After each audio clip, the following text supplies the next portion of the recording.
Yo les gars, j'espère que vous pétez la forme. Aujourd'hui, on se retrouve pour une nouvelle vidéo. Et dans cette vidéo, on va parler de l'un des plus grands pirates de tous les temps, Goldie Roger. Donc, comme vous le voyez au titre de cette vidéo, on va parler de sa prime. Et je vais essayer de vous donner une prime approximative pour Goldie Roger. Bon, avant de commencer cette vidéo, mettez en pause cette vidéo et dites-moi dans l'espace commentaire sa prime, histoire de voir quelle prime vous donnez à Goldie Roger. Bon, j'arrête mon blabla et passons à cette vidéo. Et n'oubliez pas de partager cette vidéo dans les réseaux sociaux. Allez, let's go.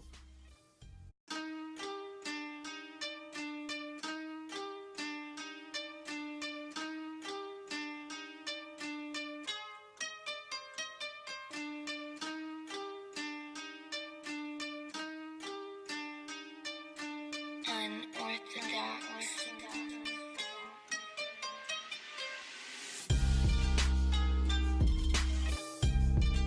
Bon, premièrement, pour donner une prime à un personnage, il existe trois critères à prendre en compte. Le premier, c'est la dangerosité du personnage.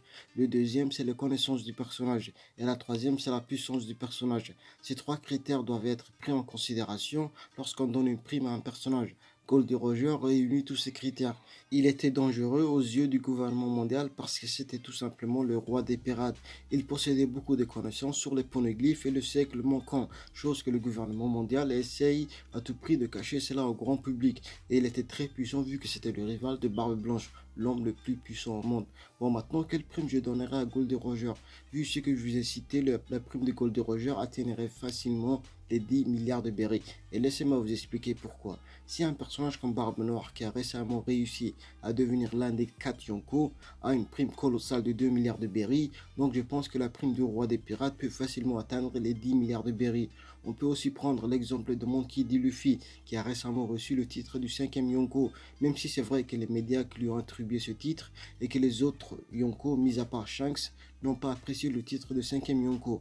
Même Luffy a une prime colossale de 1,5 milliard de berries, et c'est une prime méritée. Il a volé des poneglyphes, il a déclaré la guerre au gouvernement mondial et la marine, et pendant le time skip, il est devenu très puissant. Bref, c'est une prime qui est méritoire au vu des actions qu'il a menées durant ces derniers temps. Bon, maintenant, la question c'est est-ce que Goldie Roger a la prime la plus élevée de tous les temps dans One Piece? Ça, je ne pourrais pas vous répondre. Mais je prépare une vidéo consacrée à Monkey D. Luffy et sa prime. Et il ne faut pas oublier aussi que Barbe Blanche, en termes de puissance, il était l'égal de Goldie Roger. Donc, je pense que si Oda nous révèle la prime des Barbes Blanches, elle se rapprocherait à celle de Goldie Roger. Et donner une telle prime pour Goldie Roger renforcerait sa crédibilité auprès des lecteurs. Si Gold Roger a une prime de 3 ou 4 milliards de berries, on le verrait d'une autre manière, vu que les Yonko ont approximativement ce genre de prime. De plus, Monkey D. Dragon a sûrement une prime beaucoup plus élevée que les Yonko, vu que Dragon est tout simplement l'ennemi public numéro 1 du gouvernement mondial.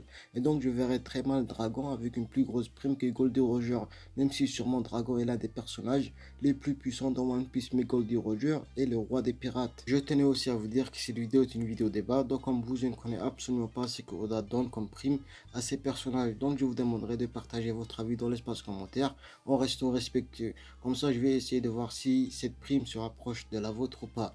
Bon voilà, c'est la fin de cette vidéo. N'hésitez pas à faire partager cette vidéo dans les réseaux sociaux. N'hésitez pas à laisser un like si la vidéo vous a plu et de vous abonner dans ma chaîne si vous êtes nouveau. Moi, je vous dis à la prochaine fois, les Nakama. Consommez One Piece avec modération. Allez, ciao.